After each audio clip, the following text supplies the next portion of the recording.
Sí.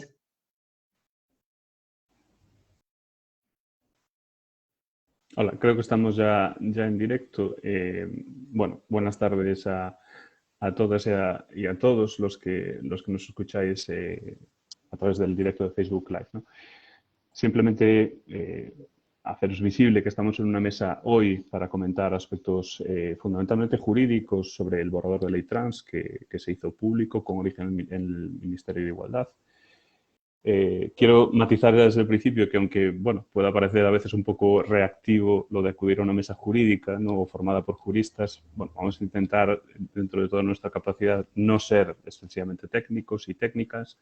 Vamos a intentar dar información asequible desde el rigor, desde la calidad de los conocimientos sobre aspectos técnico-jurídicos, eso sí, del borrador de ley trans, ¿no? Tened en cuenta que esta mesa se inserta dentro de un ciclo de coloquios que ha organizado Arelas, la Asociación de Familias de Menores Trans de Galicia, con ocasión de su 5º aniversario y también con ocasión del día 31 de marzo, perdón, de la visibilidad trans, ¿no? Con lo cual, este es el contexto en el que nos colocamos. Y aprovecho ahora, después de daros la bienvenida a vosotras y a vosotros, a darle la bienvenida a las dos personas que van a estar en este coloquio, que tengo el placer y el honor de moderar. Son dos profesionales técnico-jurídicas del máximo nivel. No existe quizás ninguna profesional en este país que tenga mejores y más conocimientos sobre esta materia que las dos personas que nos acompañan hoy y a las que he pasado a presentar para que tengáis una idea. Obviamente es un resumen extraordinario de sus currículos y trayectorias, pero para que tengáis una idea, nos acompañan hoy, por un lado, Marina Echevarría Sáez, que es doctora en Derecho, catedrática de Derecho Mercantil de la Universidad de Valladolid, fue directora del Departamento de Mercantil, Derecho del Trabajo e Internacional Privado de esa universidad y forma parte tanto de la Comisión de Igualdad como del Observatorio de Derechos Humanos. Entre otras muchas materias, es experta en Derecho de la Competencia, Derecho y Nuevas Tecnologías. Ha escrito y publicado decenas de artículos, libros y ha coordinado proyectos desde la posición de investigadora principal. Ha participado en procesos normativos, tanto autonómicos como estatales, y de hecho participó en su momento en la redacción de la Ley 3/2007, de la que vamos a hablar inmediatamente para que sepáis cuál es esta Ley 3/2007, y ha participado en el grupo de trabajo del Ministerio de Igualdad que dio, digamos, luz a este borrador. Solo en el plano técnico, además de todo esto, pues es activista, luchadora incansable por los derechos fundamentales en este país, por los derechos del colectivo. Ha estado en diversas entidades de acción social y, bueno, creo que no tengo que decir mucho porque seguro que ya la conocéis. Es un referente y corto. Corto. Bueno, y por otro lado tenemos a Yolanda Bustos. Es doctora en Derecho, profesora titular de Derecho Civil de la Universidad de Alicante. Tiene especialización y es especialista, de hecho, en responsabilidad civil, en Derecho de Familia, Derecho de la Persona y especialmente en protección de menores. También ha publicado una cantidad de artículos extraordinaria, pero en concreto uno de ellos que se ha publicado en de las mejores revistas que hay en nuestro país, de alto impacto, sobre transexualidad. Es una de las obras de referencia que cualquier técnico jurídico que haya querido profundizar en esta cuestión ha leído o debería leer. Ha sido también miembro en muchísimos proyectos de I+D, en temáticas como Mercado Único o Derecho de Familia, y en este momento trabaja en proyectos relacionados con técnicas de reproducción asistida y personas trans también, ¿no? Ha participado en proyectos de la Unión Europea, ha tenido docencia en universidades extranjeras. Bueno, creo que el bagaje, experiencia y calidad, como decía al principio, que aportan las dos personas que están conmigo en esta mesa es, vamos, quiero decir, el que no está a la altura hoy soy yo. Soy yo. Bueno, si no me conocéis, soy Miguel Vito, ya soy abogado y asesor jurídico de Arelas. Fin, no hay más. Bueno. No hay menos. Bueno, a ver, hay más, pero no soy yo el protagonista. La manera en la que vamos a organizar la mesa, pero sin ningún tipo de estructura súper cerrada, vamos a intentar hablar o intentar movernos sobre 5 bloques. En función de lo que también vayamos viendo en el chat, de las interacciones que queráis colocar vosotras y vosotros. Ya os digo desde ahora que podéis hacer comentarios, podéis hacer preguntas, intentaremos resolverlas bien dentro de cada bloque o al final de todo, no pasa nada. que sepáis que podéis participar, vaya. El primero de los bloques lo vamos a dedicar a un contexto, a situarnos, ¿no? A colocar dónde estamos ahora, en qué momento histórico o qué momento social se coloca el borrador del Ministerio de Igualdad, ¿no? Con lo cual me gustaría preguntarle en primer término a Yolanda cuál es el panorama aplicable hoy o qué normas existen hoy en nuestro ordenamiento jurídico, en nuestro sistema normativo, que aludan a la identidad de género de manera directa. ¿Qué es lo que tenemos hoy? ¿Qué hay antes del borrador, antes de la aparición del borrador de ley trans del Ministerio de Igualdad? Sí, pues ¿se me oye? ¿Se me oye bien? Sí, sí. Vale, pues partimos de ley, la ley 3/2007. Previamente el tema se resolvía vía jurisprudencial, se llegó a exigir hasta... Bueno, vamos a distinguir planos, ¿no? Vamos a ver el plano del DNI, ¿no? Para cambiar el DNI, pasaporte, cambiar la referencia, la mención registral del sexo o género y el nombre, ¿vale? Desde el 2007 tenemos una ley que en su momento yo estudié profundamente y la comparé con los derechos extranjeros y me sentía muy orgullosa porque España pues, fue de los países pioneros en redacción y fue un gran avance. Ahora si la miramos retrospectivamente dirán, madre mía, pero ¿cómo tenemos esta ley? Pero claro, es que la sociedad y todo el derecho ha evolucionado mucho. Estamos en el 2007, estamos en el 2021. Y en el 2007, o sea, es la ley que se aplica y la ley, el problema es que desde hace tiempo se viene reivindicando y está un poco contra los principios básicos de autodeterminación, despatologización, en algún aspecto que debería de modificarse. Entonces, creo que el borrador de ley trans va en la idea de crear ahora una ley integral, completa y derogarla. O sea, parches no, ya tenemos parches en otros aspectos del orden jurídico y hay que crear algo nuevo. Y entonces esta ley solo regula registro civil, ¿vale? Registro civil que se necesita para ir y cambiar el sexo o nombre. Uno de los problemas que tiene más graves y que el Tribunal Constitucional ha dicho que no puede ser, es el que no permite a los menores de edad, ¿vale?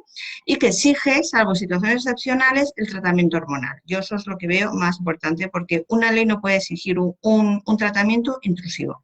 Es decir, para reconocer un derecho no te pueden obligar a someterte a un tratamiento médico, eso es intolerable. Por otro lado, el tema es que tenemos leyes autonómicas que, en base a sus competencias, lo que han tratado de regular es el tema de la discriminación. O sea, no se puede discriminar a estos colectivos, hay que protegerlos. Y en el ámbito de las competencias que han dejado, se han movido a nivel de carnés administrativos. Entonces, yo siempre me gusta empezar distinguiendo. Una cosa es el derecho a la identidad, como tal, que para mí tiene y lo ha justificado un reconocimiento claramente constitucional. El Tribunal Constitucional lo ha refrendado basándose en el Tribunal Europeo de Derechos Humanos, es decir, yo creo que eso, ya partimos de eso, o sea, yo no tan debate, o sea, el derecho a la identidad existe y hay que respetarlo.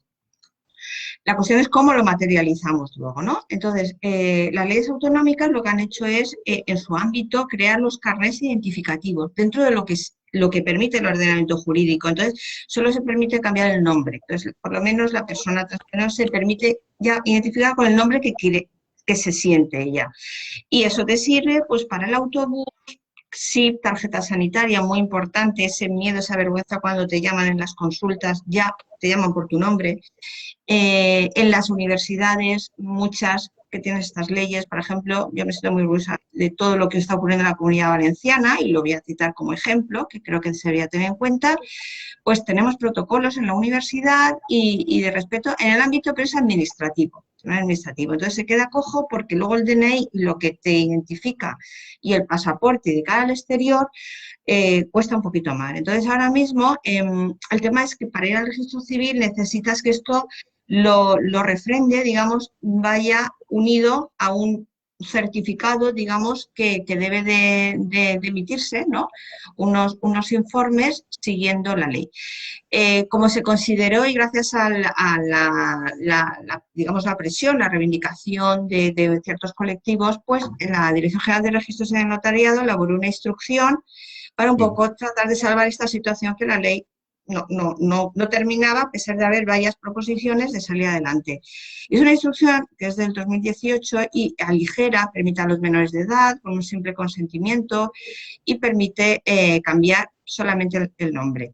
¿Qué pasa? Pues porque como se ha hecho con calzador, lo ha hecho bien, jurídicamente, y eso María me dará la razón, es decir, aunque estemos de acuerdo en el fondo, la forma no es la correcta, es contra el eje, es decir, porque va contra la ley está por encima, o sea, eso es así, está Constitución, leyes ordinarias, Sí. decretos ley, y luego están las instrucciones, que es Entonces, poder reglamentario.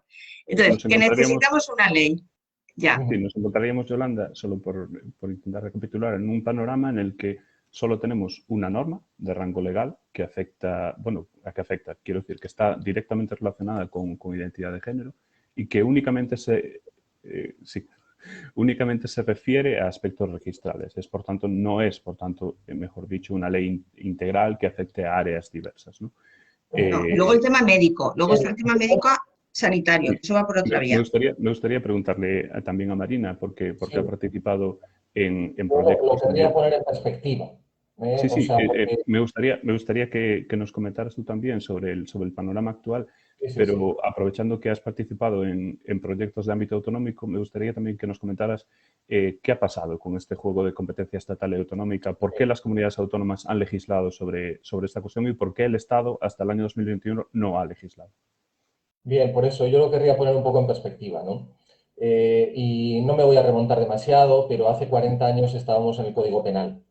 Ujú. Ese es el punto de partida. Es decir, nosotras éramos delincuentes habituales o peligrosas socialmente. Cuando llega la transición, empiezan a plantearse las primeras demandas de cambio de sexo registral. Estoy hablando de que la primera demanda fue en el año 78, creo Ujú. recordar. ¿Eh? Y la primera vez que llegamos al Tribunal Supremo y reconoce el cambio de sexo registral es en 1987. Las dos o tres primeras sentencias del Supremo intentaron crear una ciudadanía disminuida. Se nos reconocía como mujeres, pero con menos derechos. Eso fue una propuesta que luego un juez de Málaga, con muy buen criterio, dijo no puede ser, eso sería inconstitucional. A partir de ese momento se da un reconocimiento a las mujeres, primero a los hombres transexuales finalmente, y esto tuvo un efecto de disparado curioso, ¿no? Porque cuando se consiguieron las dos o tres primeras sentencias de reconocimiento de hombres transexuales, donde no era posible la operación, donde no era posible exigir una modificación quirúrgica, porque esa operación no estaba inventada, surgió inmediatamente la necesidad de regular el registro civil, el cambio de sexo registral por ley. Ya aparece esa ley de 2007 en la que, bueno, pues se nos eximió de las operaciones, esta fue la gran novedad, en un contexto en Europa y en el mundo en el que o no se nos reconocía o se nos reconocía solamente tras haber pasado por una modificación quirúrgica, ¿no? Que no todo el mundo podía hacer, que no te ofrecía el sistema de salud y que muchas veces tampoco era deseada, o sea, porque la identidad no tenía que ser vinculada a una operación que también hasta cierto punto en aquellos años era muy, muy precaria y prácticamente experimental, ¿no? Ujú. Bien, desde el 2007 lo que nos pasó es que efectivamente ahí solo se cambiaba el registro. Y nosotras teníamos reivindicaciones de inclusión laboral, de tratamiento educativo, el problema sanitario, que obviamente aún sigue coleando. Pero el gobierno nacional llegó inmediatamente y no se veía posibilidades de conseguir una reforma legal estatal en ese contexto. Y entonces tenemos leyes autonómicas porque algún grupo de activistas planeamos el asalto al Estado a través de pequeños escalones, a través de logros en las comunidades autónomas. El planteamiento era muy sencillo. La mayor parte de los servicios de contacto con la ciudadanía se dan por las comunidades autónomas. Lo que necesitábamos era que las comunidades autónomas, en el marco de sus competencias, nos reconocieran y trataran el problema transversal. Ahí sí que podíamos incidir en los aspectos educativos. Las comunidades autónomas tenían la potestad de incluir en su cartera de servicios autonómica el tratamiento médico y bastantes comunidades han terminado haciéndolo. Y las comunidades autónomas pues no tenían competencia para cambiarnos el sexo registral, pero tenían la potestad de darnos el tratamiento administrativo que querían.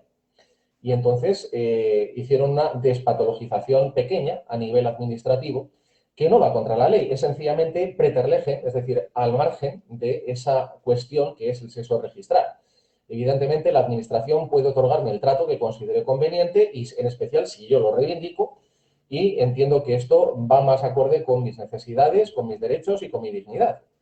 Y ahí hemos tenido esos reconocimientos de identidad de género en las comunidades autónomas, que evidentemente no podían cambiarnos el sexo y no podían atender a los menores, porque Sí, eso no hay. no, me Tenemos gusta. también una etapa muy importante, y es que la Ley Orgánica de Protección de la Infancia y de la Adolescencia estableció la necesidad de reconocer la identidad de género y respetar la identidad de género de los menores, que fue, yo creo, el primer reconocimiento de ese principio de identidad de género que, por otro lado, en lo que se refiere a organismos de derechos humanos y a nivel internacional, está reconocido por goleada. Es decir, resolución del Parlamento Europeo de 2015, informe del Consejo de Europa, Oficina de Derechos Fundamentales o Agencia de Derechos Fundamentales de la Unión Europea y finalmente Tribunal Europeo de Derechos Humanos. También la Corte de Derechos Humanos de la Organización de Estados Americanos. En fin, tenemos elementos más que suficientes para defender ese derecho a la identidad. ¿Qué tenemos? Efectivamente, lo ha dicho Yolanda, la necesidad de armonizar, de establecer una serie de criterios comunes, mínimos y claros, y la necesidad ya de salvar esa barrera del acceso al registro en unas condiciones que, como dice el Tribunal Europeo de Derechos Humanos o como dice el Parlamento Europeo, sean sencillas, claras, accesibles y respeten la intimidad y la integridad personal de las personas transexuales, que no les obligue a tratamientos no deseados o no convenientes, que no les obligue a procesos interminables, que no les obligue a principios de prueba diabólica, etcétera, etcétera. En Sí, esas me gustaría, estamos. Ahí Marina, viene el proyecto solo, de ley que estamos solo ahora intentando sacar adelante, ¿no? me gustaría solo, bueno, por si alguien que nos esté escuchando no conoce cuáles es digamos, los requisitos de la ley de 2007 a la que las dos habéis aludido, ¿no? Simplemente comentar que Yolanda mencionaba, ¿no?, que es una ley que patologiza o que parte desde un punto de vista de un locus de examen externo, ¿no?, de que es una persona que no soy yo quien va a decidir quién es mi identidad. La ley 3/2007 exige muchos requisitos para cambiar la documentación registral a una persona y muchos de ellos son médicos. Para que os hagáis una idea, hay que acreditar un diagnóstico, corregidme cualquiera de las dos si yo me equivoco, ¿eh?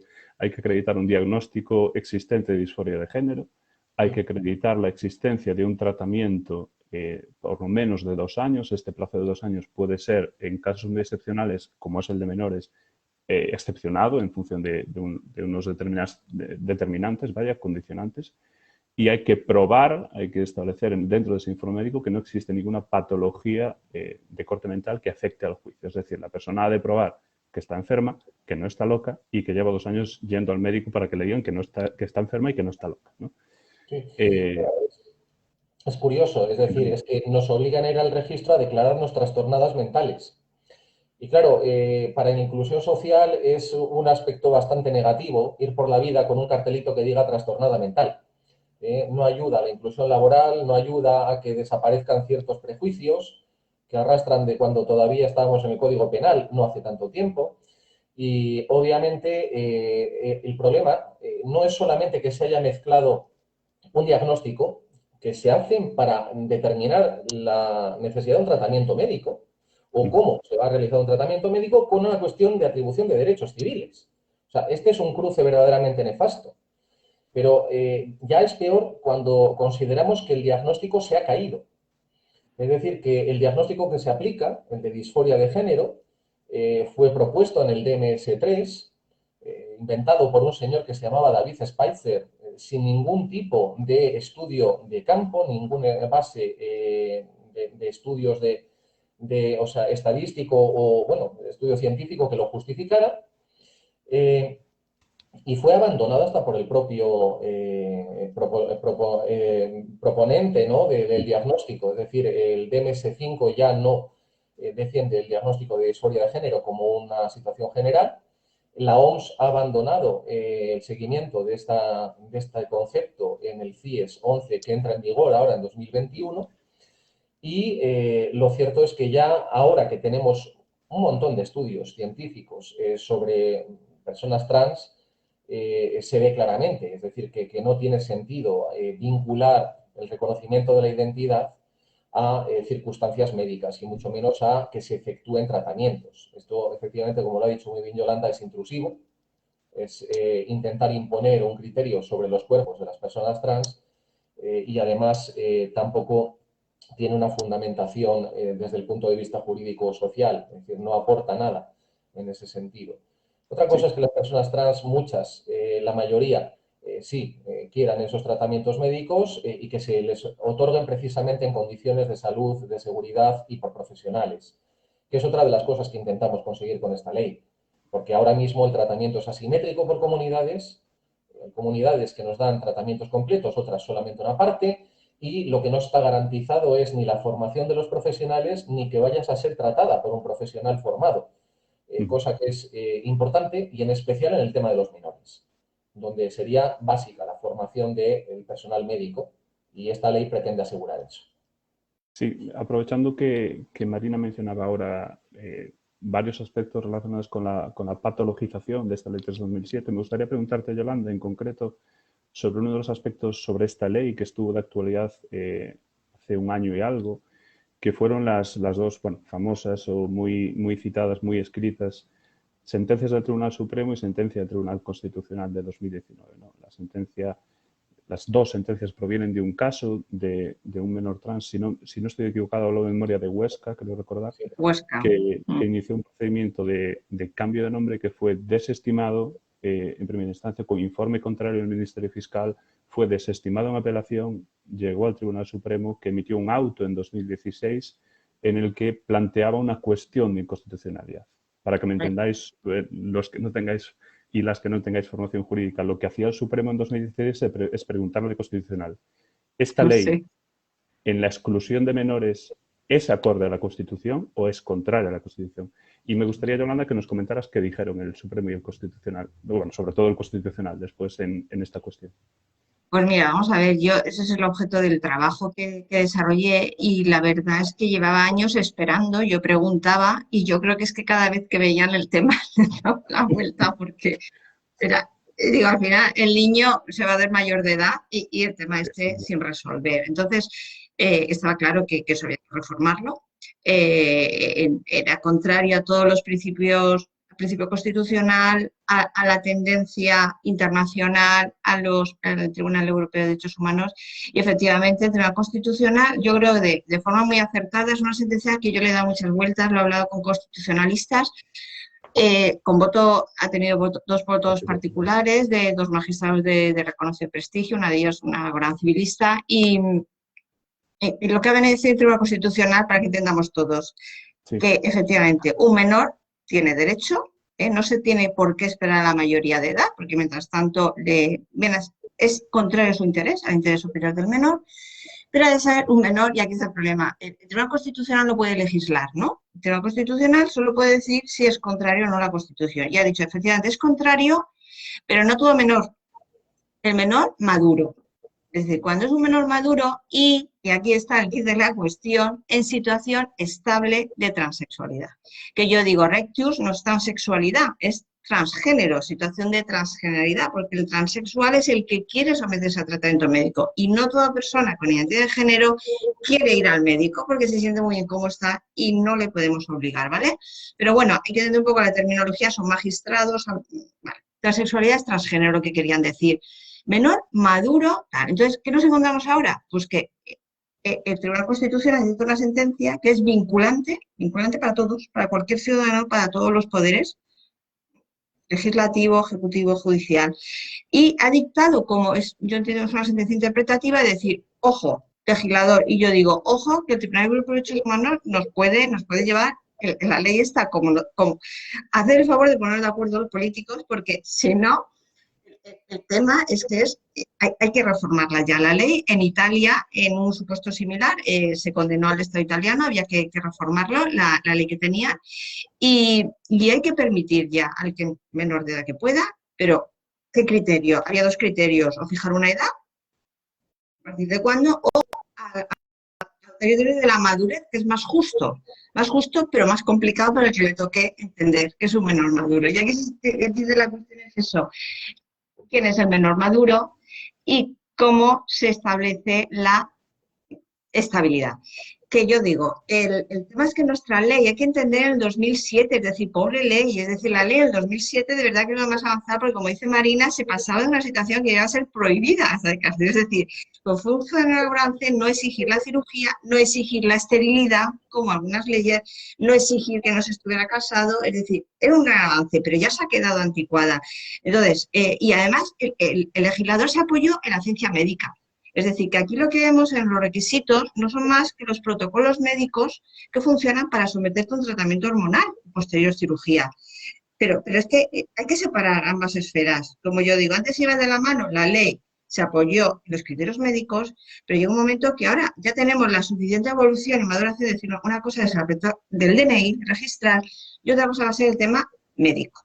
Que todo ahora mismo creo que se debería de regular en una misma ley para evitar la inseguridad jurídica que ciertas comunidades autónomas tienen ley con sus protocolos médicos, la valenciana, y otros que no tienen.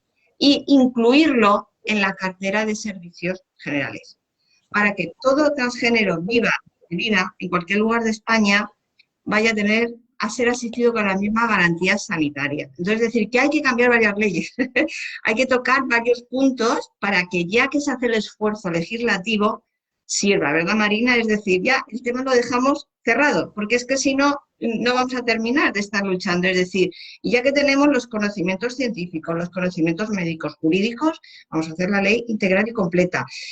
Pero una ley con una técnica legislativa buena, apurada, es decir, España ahora mismo está casi a la cola, pero vamos a mirar qué pasa a nuestro alrededor. Es decir, tenemos un entorno europeo, incluso los países como Argentina, etcétera, vamos a ver qué han dicho ellos, porque esta situación ya se ha planteado.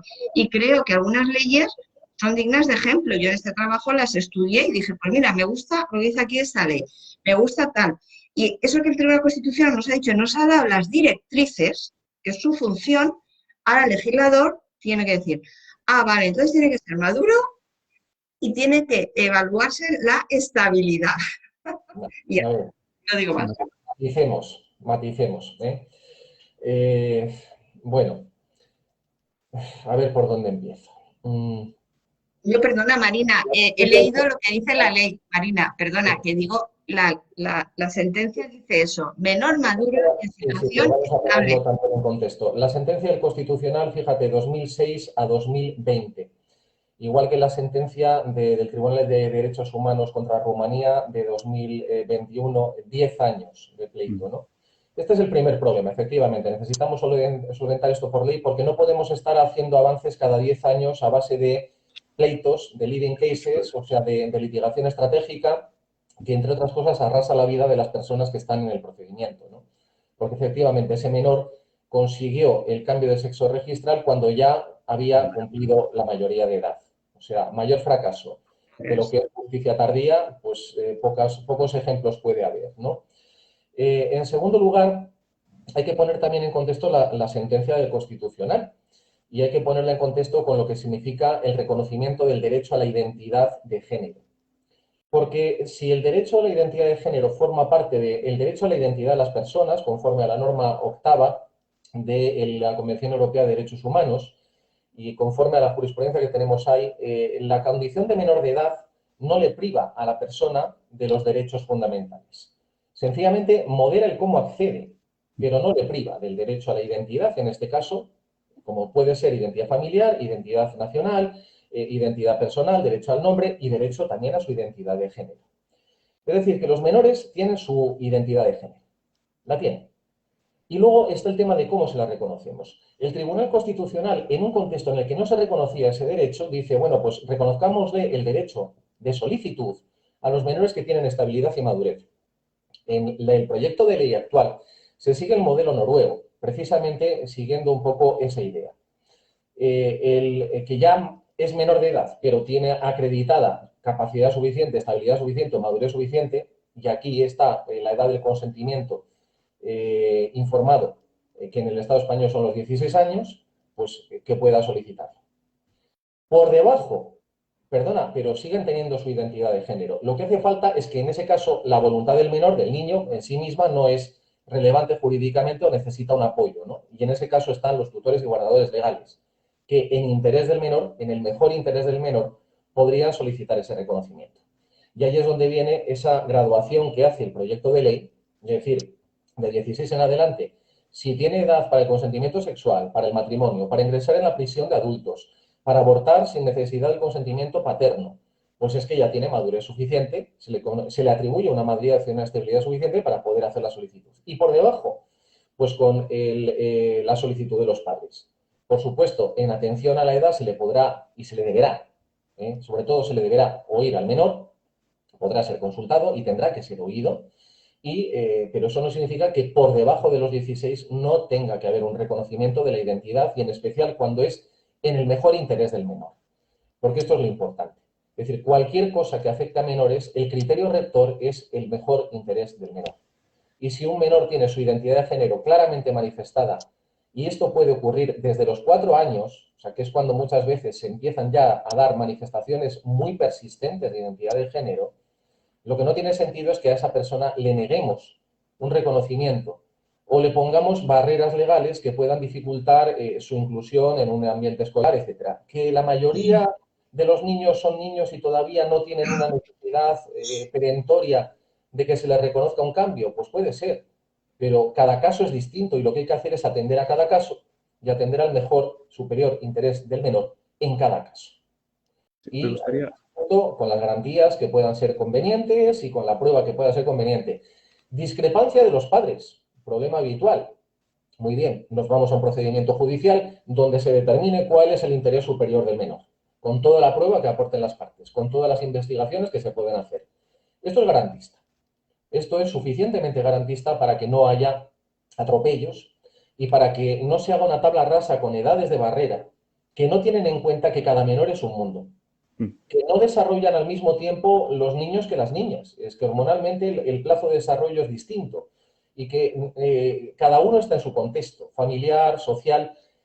Ya tenemos, por ejemplo, estudios científicos que nos dicen que en la medida en que se da un reconocimiento social al menor, pues no hay una urgencia tan fuerte, por ejemplo, por obtener una asimilación del cuerpo por medios médicos, y esto es bueno, es decir, porque efectivamente ganamos tiempo para que luego tome decisiones personalmente y no de manera tutelada, pero lo que no creo que debamos hacer es establecer una barrera de edad, por un lado, ni una negativa a que los menores que todavía no tienen esa capacidad o esa presunción de madurez y estabilidad no vean reconocida su identidad.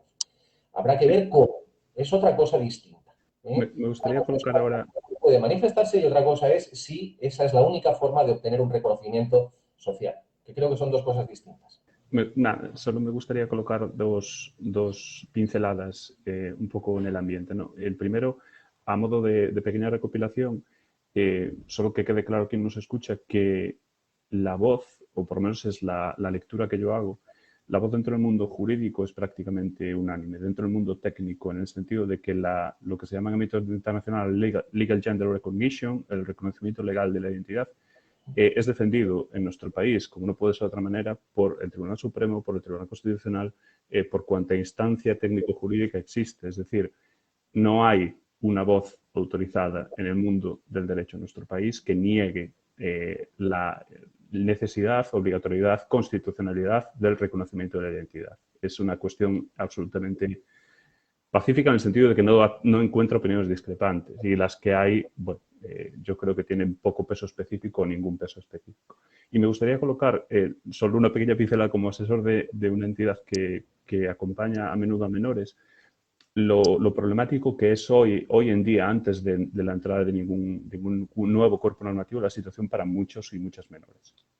Nos encontramos muy a menudo, sobre todo, y es extraño decirlo en voz alta, ¿no?, en procesos de separación y divorcio con polos que pelean.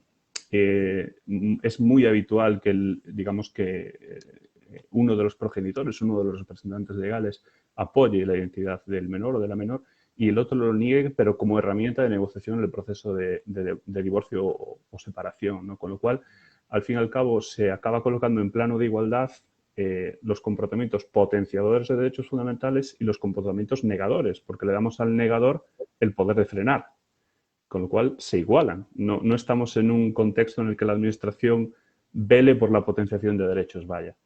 Y esto es muy problemático hoy en día, porque nos crea, digamos, una conflictividad muy grande y crea a los y las menores situaciones verdaderamente dramáticas.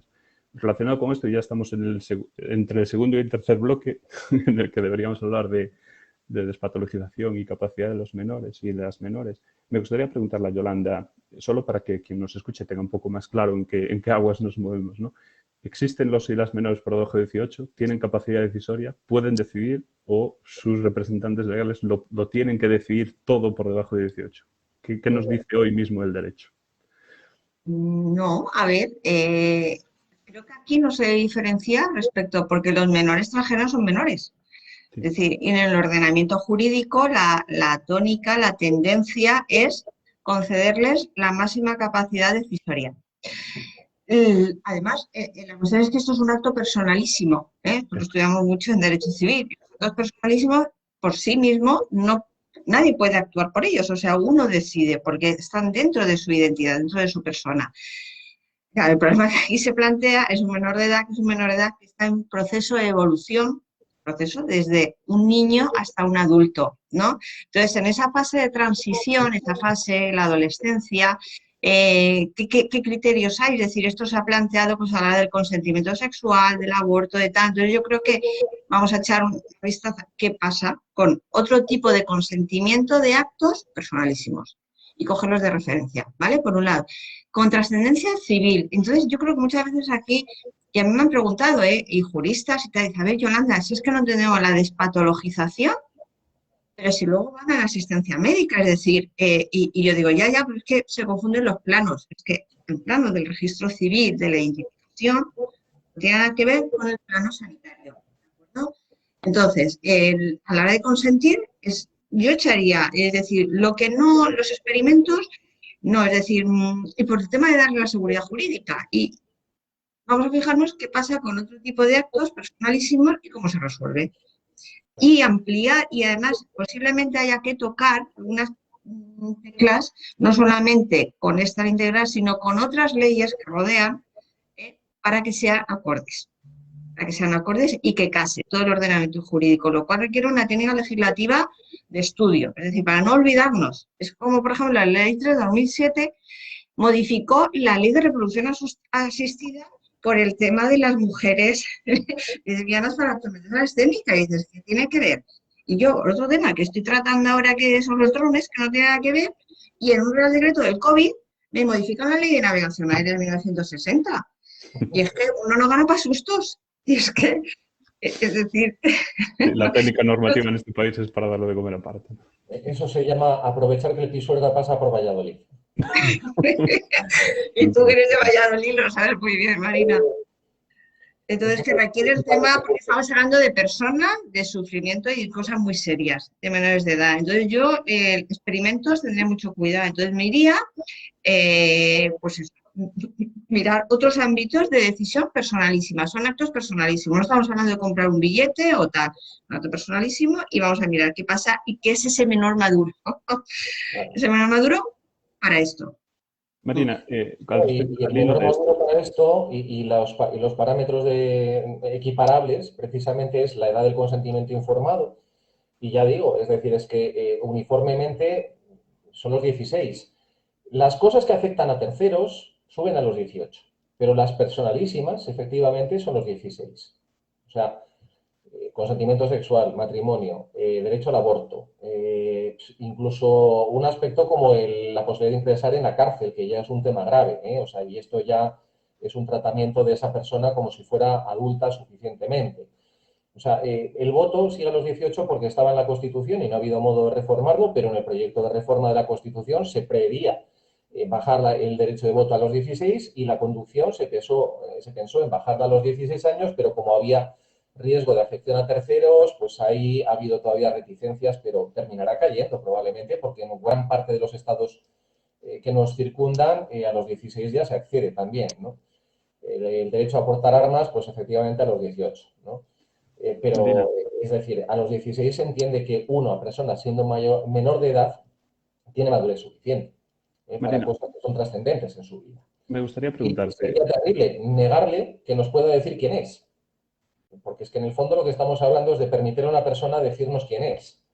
¿no? Es decir, si le estamos permitiendo decidir, por ejemplo, si va a recibir un tratamiento médico o no en el que le va la vida, no le vamos a permitir que nos diga quién es. Es que es un poco absurdo, ¿no? Que se discuta por los 16 años como la edad en la que tiene suficiencia. Por debajo, pues por debajo tenemos problemas, efectivamente, en especial cuando hay ese confrontamiento entre los padres. Hemos intentado más de una vez que cuando se observara el riesgo del menor, pues que hubiera posibles intervenciones familiares en atención al menor, que se pueda considerar, que esto ha generado escándalo, pero es absolutamente necesario, que se pueda considerar que la negativa de la identidad de género de un menor puede llegar a constituir un maltrato. O sea, que puede ser uno de los supuestos de maltrato psicológico o físico, incluso verdaderamente grave, ¿no? Y que en ese caso sería necesaria una intervención familiar, como en cualquier otro caso de maltrato, ¿no? Y ahí, pues me parece que la propuesta que ha hecho el Ministerio es muy garantista. Es decir, o sea, no se le puede acusar de que sea una aventura lo que está proponiendo, ¿no?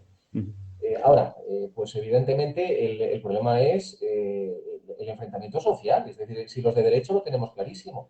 El problema está siendo el de una lucha cultural. O sea, nos han puesto como frente de batalla de una lucha cultural y política, ya también, ¿no? Y esto, pues, es hasta cierto punto, desde mi perspectiva como afectada, indecente. Porque, pues miren, ustedes busquen otro campo donde pegarse, pero sobre nuestras vidas y sobre nuestros derechos, sobre nuestros cuerpos, no. Y sobre la identidad, sobre la estabilidad, sobre la felicidad de nuestros menores tampoco, ¿no? Creo Me que gustaría hacerte, habría Marina, que una pregunta. reorientar un poco todo esto, ¿no? Me gustaría hacerte una pregunta ahora al hilo de lo que estabas comentando ahora, que no viene en ningún tipo de guión ni conversación previa que hayamos tenido, pero me parece una pregunta relevante. Y hago una pequeña introducción. La autonomía de menores es una cuestión que estaba resuelta en derecho. Quiero decir, Claro. tiene amplia tradición. Existe pues la muy famosa instrucción de la Fiscalía General del Estado de 2012 con razón del caso de testigos de Jehová y menores, ¿no? La modificación del sistema de protección de infancia y adolescencia, a la que tú aludías al principio, de 2015, la Ley Orgánica de Protección Jurídica del Menor, ¿no? Instrucciones de la Dirección General de los Registros y del Notariado que decían explícitamente que no puede haber límites objetivos de edad, ¿no? Con lo cual, encontramos, digamos, de manera concatenada, respuestas, digamos, que atentan un poco a algo que aludía, a lo que ha aludido varias veces Yolanda, que es la tendencia, ¿no? La tendencia del ordenamiento jurídico es, lo decía perfectamente Yolanda, ¿no? Es reconocer al menor o a la menor capacidad decisoria. Y mi pregunta sería, insisto, no estaba en guión, si no te parece oportuno, no podemos pasar al siguiente bloque. ¿Y por qué? ¿Por qué rompemos esta tendencia?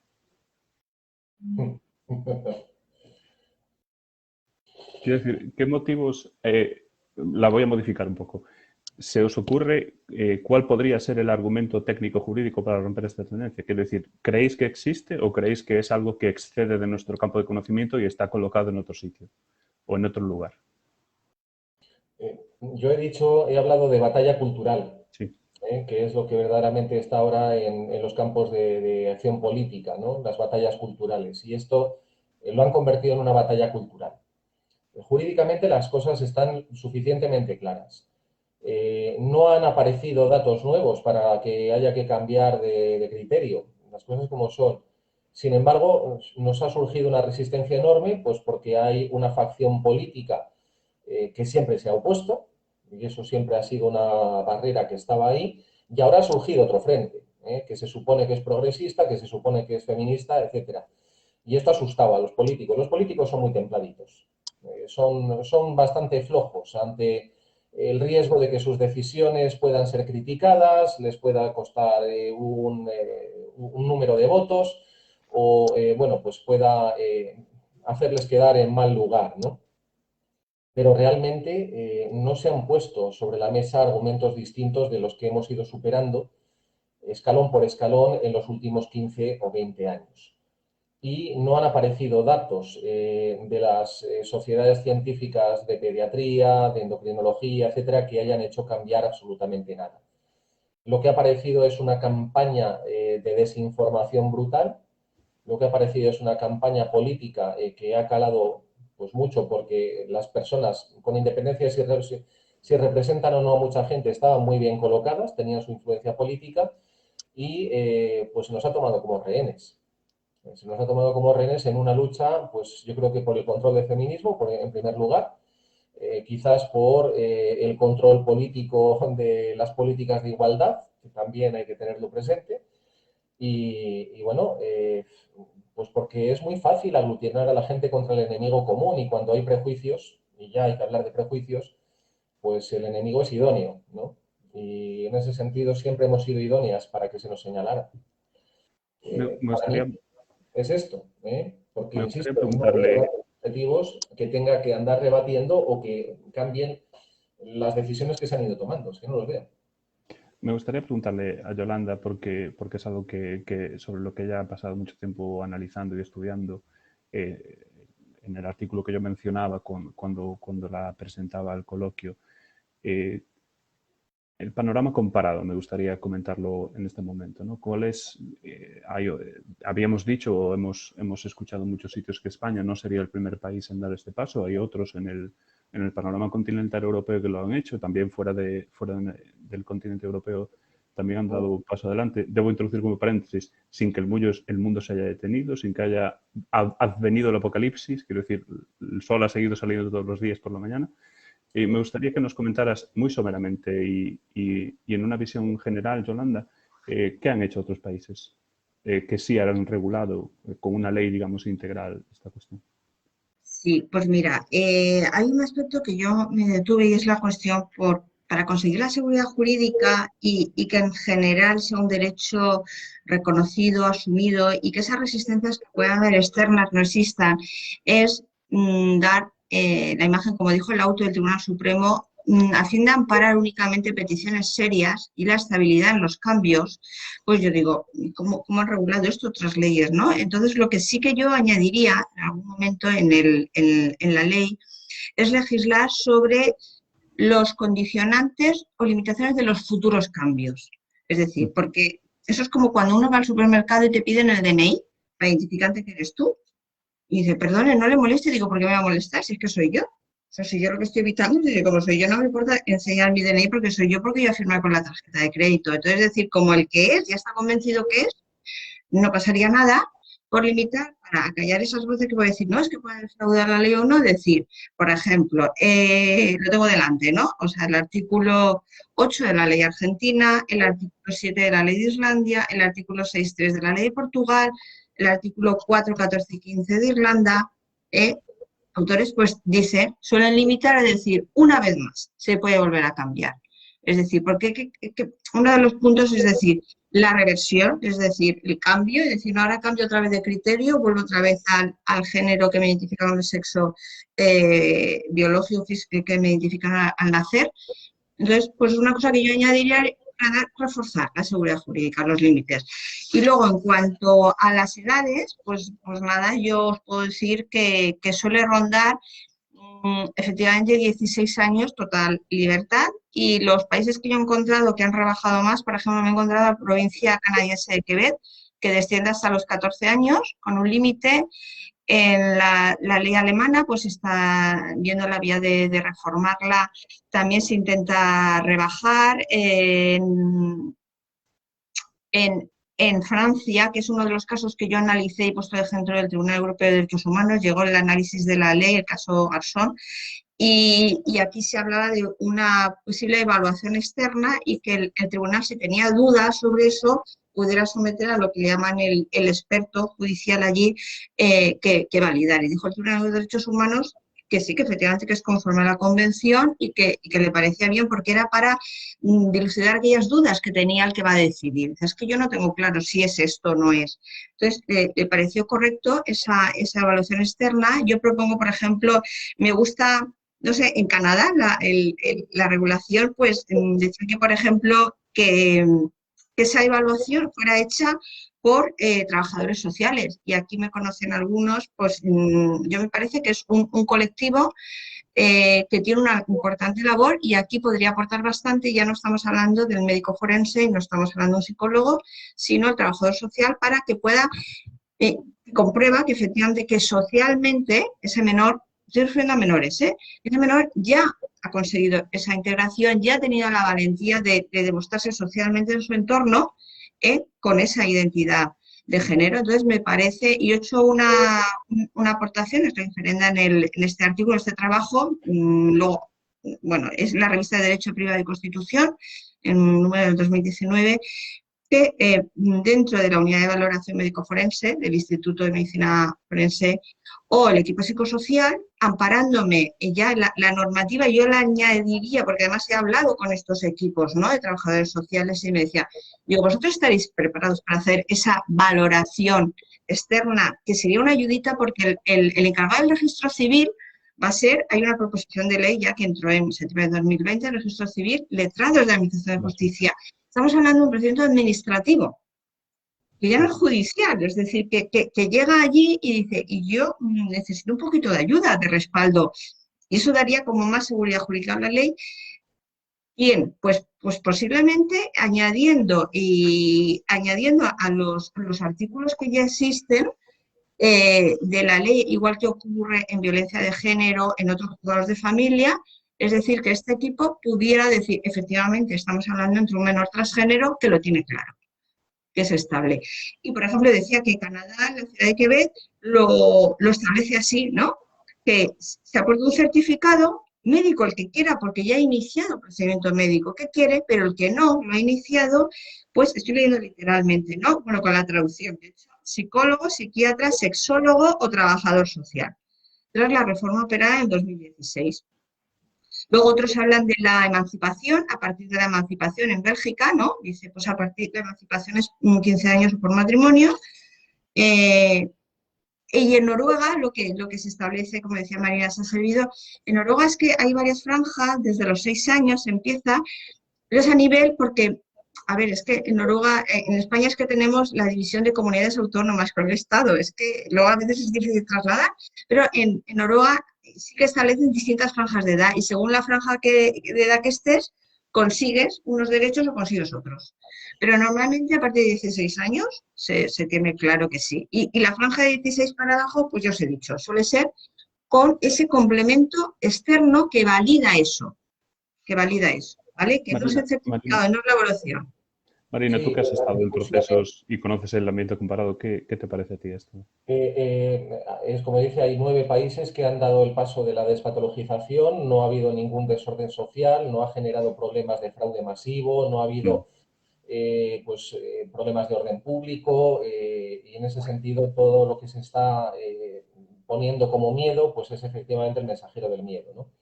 No se ha comprobado que sea así, al contrario, es decir, todo ha ido muy normalmente. Hay varias cosas. Una, el hecho de la reversibilidad.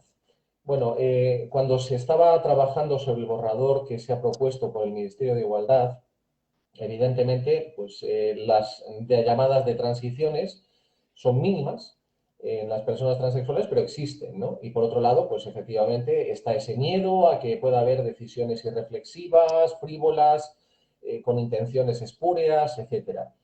Y en algunos países se ha puesto ese mecanismo de conseguir el cambio es fácil, pero la reversión tiene determinados mecanismos de control, como por ejemplo, pues que sea por procedimiento judicial. A las personas trans esto no creo que nos agobiara en absoluto, efectivamente. Segundo, pues que haya un plazo de estancia mínimo, es decir, pues que usted tenga que estar 1 año, tenga que estar 2, tampoco nos preocuparía. Pero ahí se quiso dejar abierto por un problema de si alguien se equivoca, pues tampoco está tan claro por qué hay que sancionarle, ¿no? O sea, por qué hay que cebarse de alguna manera con esa persona en que tenga problemas para volver a una situación cuando, por lo que sea, su decisión ha sido errónea, ¿no? Y en especial lo que no se quiso fue poner barreras, en el caso de los menores, precisamente, pues porque su decisión puede estar sometida a circunstancias variadas y si hemos hecho las cosas con la mejor intención, pero nos hemos equivocado con un menor, lo que no tendría sentido es ponerle barreras a que hubiera una rectificación.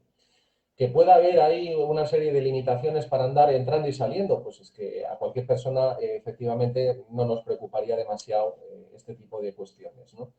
Pero yo no pondría barreras a que pueda haber reversiones en el caso de los menores, precisamente porque lo que tiene que primar es el interés superior del menor, ¿no? ¿Cómo se acredita? Cuando nosotros tenemos un conflicto ahora entre los padres, precisamente buscamos cualquier tipo de acreditación. Es decir, en los procedimientos llevamos un montón de pruebas. Y ahí la prueba efectivamente suele ser pues, certificaciones médicas que aparecen a mansalva y certificaciones de los trabajadores sociales y de las intervenciones familiares. Esto ya lo estamos haciendo. Es que realmente ya es algo que se está haciendo. La cuestión es, si los dos padres lo tienen claro como mejores garantes del interés superior del menor, que normalmente son los que conviven, le conocen y se preocupan por su bien, vamos a necesitar ese refuerzo cuando probablemente ellos si han avalado esa decisión o han comandado esa decisión por debajo de los 16 años es porque ya lo tienen muy claro y porque ya han hecho todas esas pruebas. Pues no sé hasta qué punto, ¿no? Es decir, cuando hay un consenso familiar, no sé hasta qué punto tenemos que andar pidiendo certificaciones. Cuando no lo hay, evidentemente es que ya están. Ya se contempla en la idea de que va a haber un procedimiento judicial de revisión que se aportará todas las pruebas. Y esas pruebas van a ser las que has dicho tú, es decir, serán los certificados médicos si es que hay intervención de terapias y serán los certificados de intervención social cuando verdaderamente pues, el conflicto ha tenido esa trascendencia y hemos necesitado recurrir a los orientadores del colegio, al psicólogo del colegio, al asistente social o al trabajador social, ¿no? Y evidentemente esas son las pruebas que de manera natural aparecerían en este contexto. Hay un problema con esto, es decir, hay que ver también, por ejemplo, los mecanismos de confirmación, que es otra de las cosas que están. Ahí está, por ejemplo, la ley danesa, ¿no? Pues eso apareció por una campaña que hicieron grupos ultraconservadores contra la ley de divorcio. Ellos hicieron que la ley de divorcio se pudiera hacer sencillamente por libre de declaración y entonces hubo gente que empezó a casarse y descasarse en el plazo de una semana 4 veces para saturar el registro como forma de protesta. Y entonces es cuando apareció aquello de los mecanismos de ratificación o de consentimiento a lo largo de un plazo de tiempo. Con poner unos mecanismos de disuasión a las decisiones frívolas tiene que ser más que suficiente. Por ejemplo, usted tome la decisión, pero que sepa que efectivamente pues estará por lo menos un año en esta condición, ¿no? Pues ya por broma no lo vas a hacer. No creo que nadie se arriesgue a hacerlo ni siquiera por broma, porque todo esto tiene luego consecuencias sociales. Y porque la gente no entiende que el cambio de sexo registral no es el fin de nada, sino el comienzo de un procedimiento y de un proceso social. Tú consigues el auto de cambio de la partida de nacimiento en el registro civil y lo que no se está diciendo aquí es que a partir de ahí te vas a la oficina del DNI, cambias tu DNI y ahí has disparado la bala de cañón, porque inmediatamente tienes que cambiar todos tus actos jurídicos, todos tus negocios jurídicos. Los contratos. No puedes seguir teniendo contratos con los nombres anteriores porque no se corresponden y en las declaraciones de colaboración con la Hacienda Pública inmediatamente se llama la atención. O sea, vas a tener que cambiar tus tarjetas de crédito, tus cuentas corrientes, tus fondos de pensiones.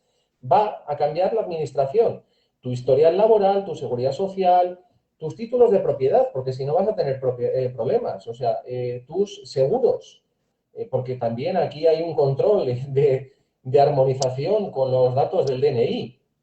Y sigue, y suma, y sigue. Es decir, las personas que hacemos un cambio de sexo registral tardamos años en conseguir armonizar toda la documentación. Poner el registro civil como si fuera el fin es engañar, porque es el comienzo. Y aunque yo cambiara el registro civil hoy, empezara este procedimiento y en un mes me diera la vuelta, estaría durante años arrostrando las consecuencias de esa decisión inicial. Porque lo puedo jurar. Es decir, yo ha pasado un montón de años y todavía sigo peleándome con bases de datos, con documentos que no he conseguido cambiar.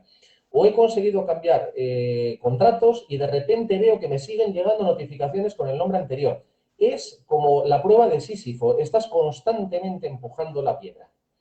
Entonces, la gente habla con mucha frivolidad de lo que significa hacer una declaración ante el registro civil y no es consciente.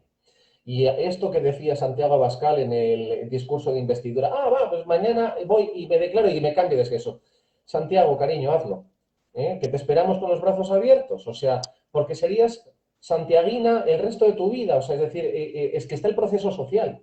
Cualquier persona que hace una declaración ante el registro civil afronta lo que significa esa declaración en el ámbito social, durante el resto de su vida.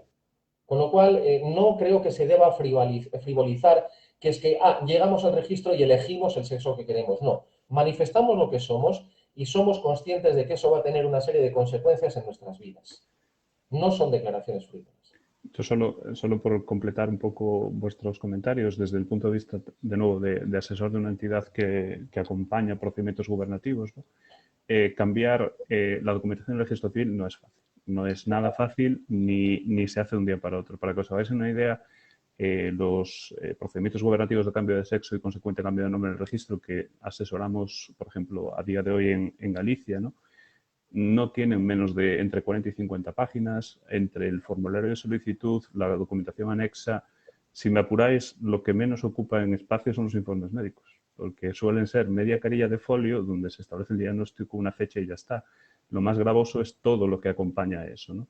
Tenemos que hacer muchísima labor de prueba, hay una labor extraordinaria de fundamentación jurídica, tanto europea como estatal, y los tiempos medios en función de la carga de trabajo que pueda tener el registro se sitúan como mínimo entre 6 y 8 meses para esperar un auto.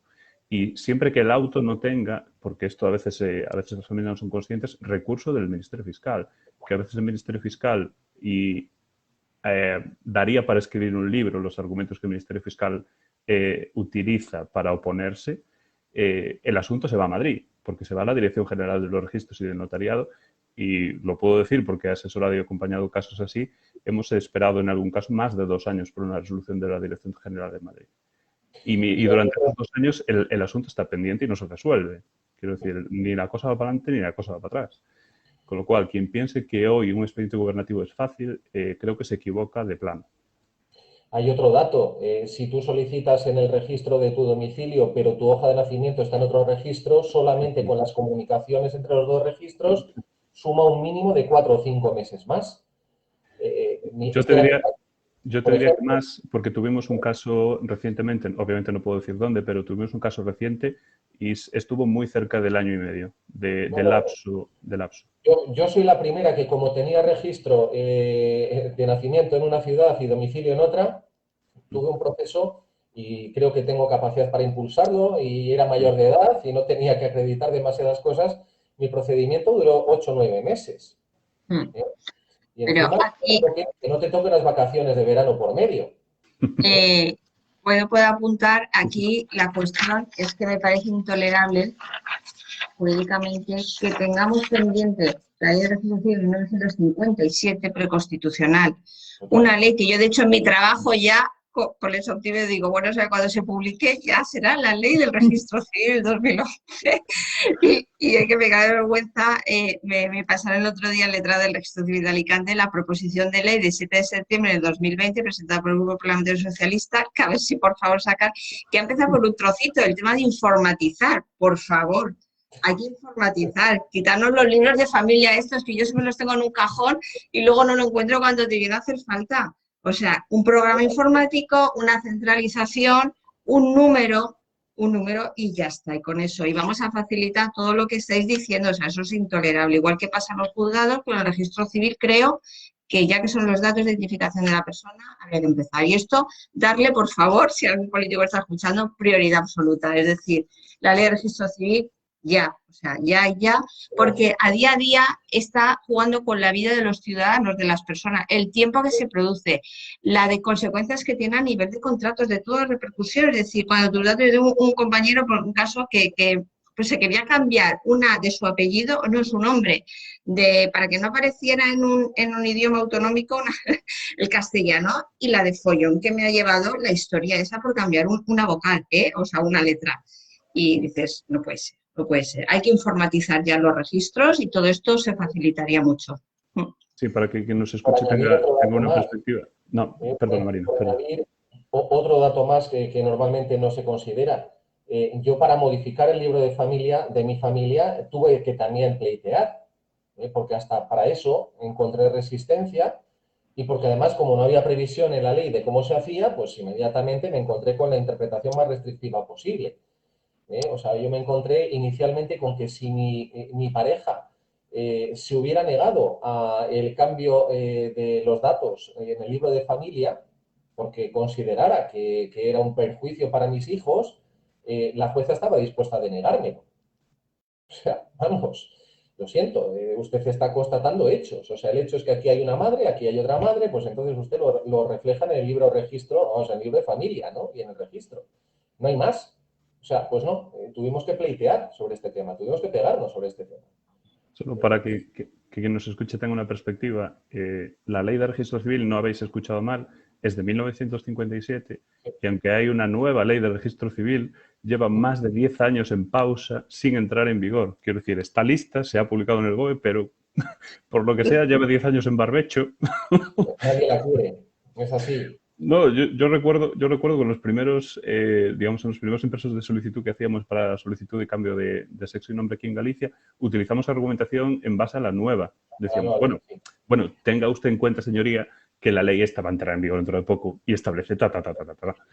Y bueno, hace 6 años. Registro. Ese es el Claro, tema. claro. Pero Nos metió una privatización. todos estos problemas, como dice Marina, es que vienen porque según el registro civil donde esté, según ciudad, se agarran, porque hay mucha inseguridad jurídica y los pobres letrados en el registro civil tienen ese problema, es decir, una instrucción que dice algo, una ley que dice otra cosa distinta, vía judicial, y entonces la Dirección General de Registro, o sea, se necesita una ley total que nos dé seguridad jurídica a todos y ganaremos todos. Sí, y una ley que deje a los registradores las cosas claras también. Claro, si lo ponen registradores quieren resolver, pero quién sabe cómo. Y sobre todo el problema son los niños, los menores. Aquí, porque un adulto lo que tú dices lo tiene claro. El que llega está claro que es, pero los menores... A mí me están llegando zumbidos en los que de alguna manera pues les querrían dejar la papeleta al registrador. Eso no puede ser. O sea, lo que no podemos tener es 57 registros y 57 legisladores. Bueno, pues no. Vamos a ver, se propone que el encargado del registro... Marina, perdona, se propone en la disposición adicional segunda de esta proposición que el encargado del registro civil lo ocupen funcionarios de carrera de su grupo A1 que tengan la licenciatura en Derecho o la titulación universitaria que la sustituya, ¿se entiende? El grado en Derecho. O entre letrados de la Administración de Justicia, es decir, la cualificación va a ser esa. Es decir, graduado en Derecho que apruebe esta oposición, ese acceso y le llega un caso de estos. Claro. ¿Qué hace? Por eso les tenemos que dejar en la ley las cosas claras. Lo que no podemos es abrir puntos de incertidumbre, porque si no, efectivamente estaríamos en un berenjenal. Hay que dar seguridad jurídica y hay que regular muy bien el procedimiento. Bueno, perdonad que corte aquí un poco la charla, se nos está echando mucho tiempo encima. Si os parece, lo que haríamos ahora es prescindir del último bloque por cuestión fundamentalmente de tiempo e irnos a las preguntas, porque hay, según me comentan, hay 3 preguntas hechas y no me gustaría dejarlas sin resolver y os las plantearía ya directamente y, insisto, para no irnos a una hora muy, muy intempestiva, ¿no? La primera de ellas creo que se ha resuelto, ya, pero bueno, si Marina quiere hacer alguna puntualización o algún comentario adicional, porque es directamente hacia ella, ¿no? Nos preguntan en el chat, Marina, ¿qué opinas del empeño del Partido Socialista en no reconocer la autodeterminación de género en menores? Obviamente, yo es que ya ni siquiera sé qué posición es la del Partido Socialista. Voy a empezar por ahí. El Partido Socialista tiene un pacto de gobierno en el que decía que iba a aprobar una ley con despatologización y con el principio de autodeterminación. Lo lleva defendiendo desde el 2014. Lo ha aprobado en las leyes autonómicas desde el año 2014. Está en su programa de la conferencia política, en los números 80 y pico y siguientes. Esa es la postura oficial del Partido Socialista. Y luego lo que tenemos es un argumentario sacado por la señora Carmen Calvo, que obviamente está haciendo una labor de obstrucción, porque es así. Es decir, o sea, este proyecto no pasa al Consejo de Ministros porque Vicepresidencia, que es la que coordina los proyectos de ley que salen del Gobierno, pues ha dicho que no, que espérate, que esto pone en cuestión la identificación de 47 millones de personas. Bueno, pues yo lo siento. No sé si esto es el Partido Socialista, es una facción dentro del Partido Socialista, o es un empeño personal de algunas personas que sí, que están en una posición de influencia notable, ¿no? Pero creo que ya va siendo hora de que fijen la postura de una manera clara. Y creo que no nos pueden seguir dando largas sobre este proyecto de ley, porque también esto es una táctica, la dilación para que se pase el tiempo y para que luego no dé tiempo a tramitar el proyecto de ley y se caiga la legislatura, que es lo que hizo Ángeles Álvarez en la legislatura anterior. Fue dando largas en la comisión del Congreso hasta que efectivamente el consenso que cerraba la ley llegó la semana que se disolvía las Cortes. Bueno, pues ya nos lo han hecho una vez. No creo que sea ni mínimamente planteable que nos lo hagan 2 veces, porque, bueno, pues tontas tampoco somos, ¿no? A mí, pues me parece que, digo, efectivamente aquí hay un problema de influencias políticas, hay un núcleo pequeño pero muy relevante que ha tenido una valedora pues, en un sitio tan estratégico como la vicepresidencia, pero creo que el gobierno tiene la obligación de aclarar su postura y de decidir de una vez por todas si efectivamente se nos va a dar esta ley o si estamos perdiendo el tiempo y mejor nos vamos a casa. Y luego, pues cada partido político tendrá que afrontar las consecuencias de sus decisiones. A mí me parece que el PSOE no estará dispuesto a abandonar su trayectoria de defensa de los derechos humanos, no estará dispuesto a abandonar sus compromisos y los que tiene con el movimiento LGBT. Y además es que no creo que esto sea un problema de política feminista, porque dentro del feminismo yo me siento muy arropada y creo que mayoritariamente la postura es a favor. Así que andar haciendo caso a un grupo, pues que será influyente, pero que se está configurando cada día más como un grupo antiderechos, pues ellos sabrán hasta dónde quieren llegar. Bueno, pasaríamos, gracias Marina por tu respuesta, pasaríamos a las 2 siguientes preguntas, porque creo que pueden tratarse conjuntamente y aquí me gustaría dirigirlas a Yolanda, pero bueno, participemos todas en la respuesta porque seguro que podemos cerrar con esta cuestión. Son 2 preguntas realmente, lanzo las 2. La primera de ellas es ¿qué podemos hacer? O yo entiendo que la pregunta quizás se refiere más al proyecto de norma, ¿no? ¿Qué prevé la norma en este caso para casos de menores que no tienen apoyo para poder cambiar su documentación registral y que no tienen apoyo de las 2 personas que ejercen la representación legal para acceder a tratamientos de salud? Esa sería la primera cuestión, es decir, menores no acompañados o que carecen de los 2 consentimientos, de sus representantes. Y en segundo lugar, la última pregunta sería ¿qué pasa con menores de edades muy bajas, por ejemplo, 7, 8, 9 años? ¿Qué solución les daría el proyecto o qué posibilidades tendrían de iniciar procedimientos de cambio registral o acceso a tratamientos o servicios de salud? Pues, Yolanda. Pues vamos a ver, como son temas distintos, yo tengo el borrador aquí delante. Claro, la cuestión dice que remite, pues eso, el consentimiento informado, el artículo 28 del otorgamiento, dice que el menor y sus representantes legales irán acompañados. La cuestión es, se termina resolviendo, bueno, en el tema registral también se recurre al defensor judicial, pero claro, el defensor judicial va a actuar, está pensado para actuar en vía judicial, esto es una vía administrativa, procedimiento administrativo, y el defensor judicial, tal y como está previsto en la reforma que va a haber a nivel de discapacidad, que está muy avanzado, debería, si se quiere que sea el defensor judicial, ojo que esos artículos del Código Civil y la ley hay que modificarlos también para incluir este supuesto, pero el defensor judicial no olvidemos que va a ser normalmente alguien de la familia también, que no sé si nos va a ayudar o no, porque claro, ¿quién de la familia? Pues si tenemos a los padres enfrentados, ¿de qué familia? La que dice que sí, la que dice que no. Y el defensor judicial, al final, los conocimientos que pueda tener de saber si realmente es un menor transgénero o no, o tiene ya la voluntad, pues mira, por mucha buena voluntad que tengamos, es que al final, dice María, el interés superior del menor, pero ¿cuál es el interés superior del menor? Aquí. Primero, cuando es el menor, yo digo, menor transgénero que lo sabe y que se acierta, lo tenemos claro porque lo va a saber, su entorno familiar lo sabe, lo conoce en el colegio. Pero también hay menores que yo lo he visto, porque por ejemplo mis hijos me decían, mi hijo es con una anécdota con 9 años, digo, oye, ¿qué le pasa a Carolina tal? Y dice, no mamá, que es un tema que es muy difícil de que lo entiendas, me dice. Es que dice que quiere ser un niño. Dice, pero tu mamá es que esas cosas no las entiende, con 9 años. Y digo, vale, digo, muy bien. Y el padre me llamó, digo, oye, ¿quieres que te ayude y tal, que este tema? Y dice, pues Yolanda, tengo esta situación. Y digo, ¿qué hago? Digo, nada, déjala, vamos a ver, ¿qué pasa? Pasa un año y al año siguiente ya la niña no era así. O sea, ya tenía 10 años y ahora ya no. Dice, pues no, ya parece que nada. Digo, pues ya está. Digo, es que hay un periodo ahí de transición, es decir, que hay casos que ya se saben, y a mí me lo han dicho en el registro civil, aquí han venido niños y ya lo sabíamos, se veía claro.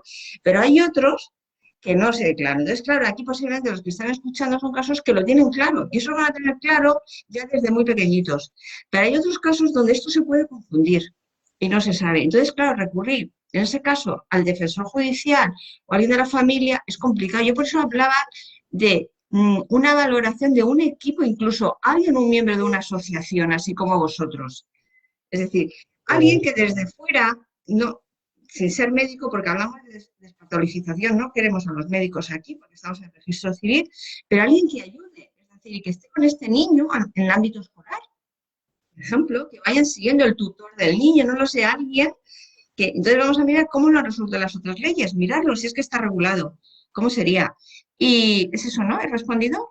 Sí. El tema es decir, las situaciones son distintas. Cuando hay dos padres a favor, pues bueno, pues tenemos un apoyo. Cuando tenemos uno a favor y uno en contra, tenemos un pleito. Es que es así.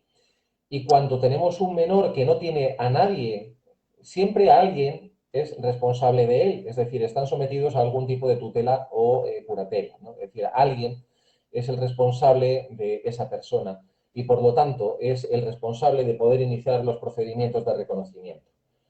La idea de meter aquí a ese defensor judicial efectivamente tiene sus pros y sus contras, ¿no?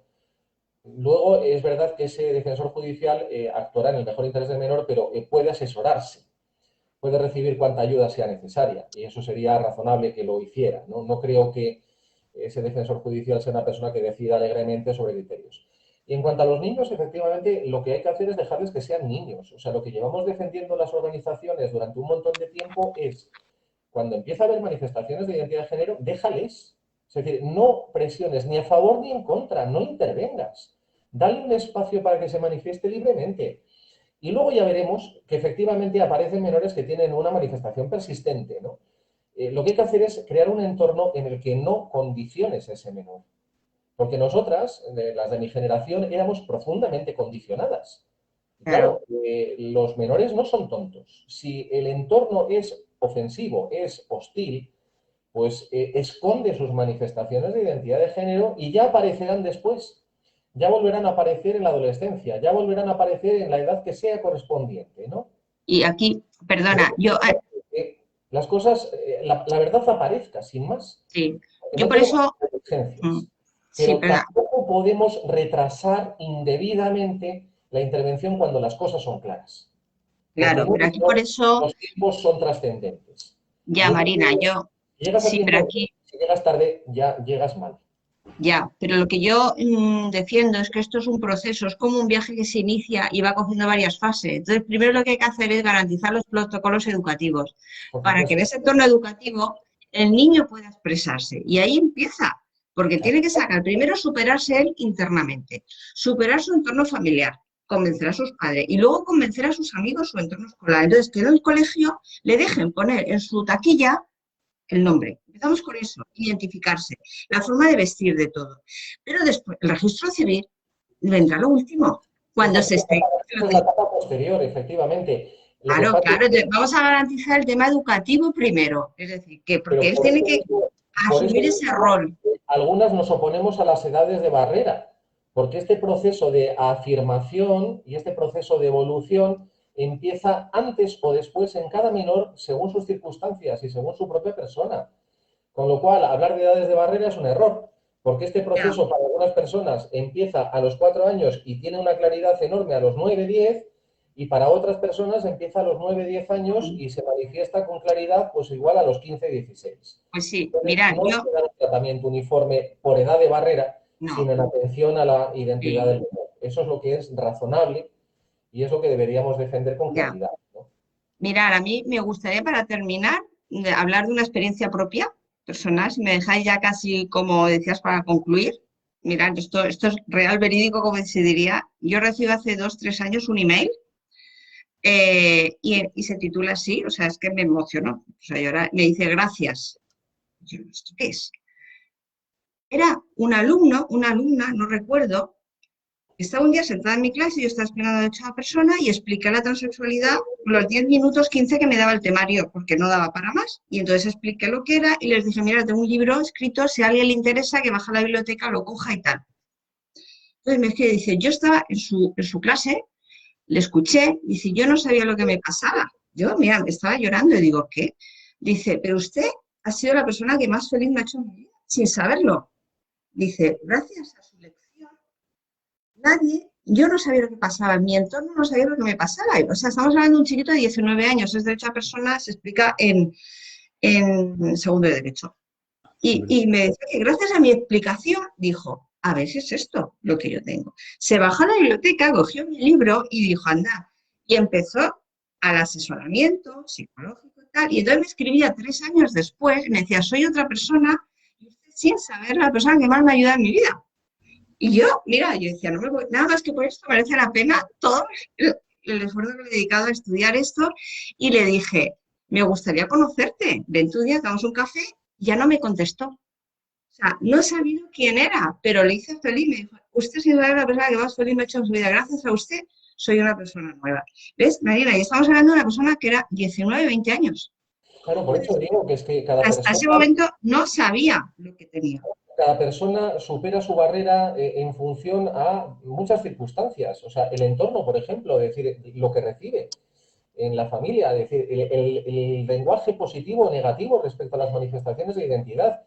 Yo, mi primera manifestación seguramente sería a los 4 años, cuando de repente vi una falda de lunares preciosa y fui a ponérmela y la bronca que recibí fue tal que vamos, o sea, de repente percibí que estaba intentando hacer algo malísimo, pero malísimo. ¿Eh? Claro, ¿y esto hace qué? Pues que evidentemente no te acercas a una falda ni por asomo, ¿no? Es decir, la gente que te quiere se siente ofendida, la gente que tú respetas te está diciendo que a ver si vas a ser maricón y esto parece que es lo peor del mundo y no tienes ni idea de lo que significa eso, pues evidentemente lo guardas. O sea, es decir, los menores no son tontos, guardan esto en una cueva oscura y ahí lo dejan hasta que vuelva a salir. Y a veces sale muy tarde. O sea, y por supuesto, la transición puede ser en cualquier momento. Yo la transición más tardía que conozco fue con 83 años. Ya lo he dicho más de una vez. O sea, toda una vida pues reprimiendo algo que tenías ahí.